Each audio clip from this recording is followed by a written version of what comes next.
Dia ada tulis sini film simulation, and this one dapat warna kuning. Warna kuning dia pun lawa tau.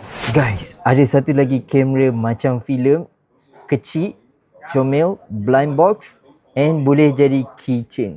This is snap roll. Design dia memang lawa. Korang nak tengok tak macam ni dalam dia?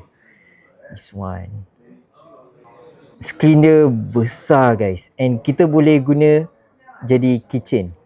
Kita boleh jadikan dia sebagai keychain, and cara nak on, just long press button dekat sini. Okay, lepas kita dah long press, dia ada screen dekat sini. Cara nak ambil gambar dia paling unik. Korang kena pegang macam ni, tengok dari atas pandang bawah. Uish. Kita try selfie.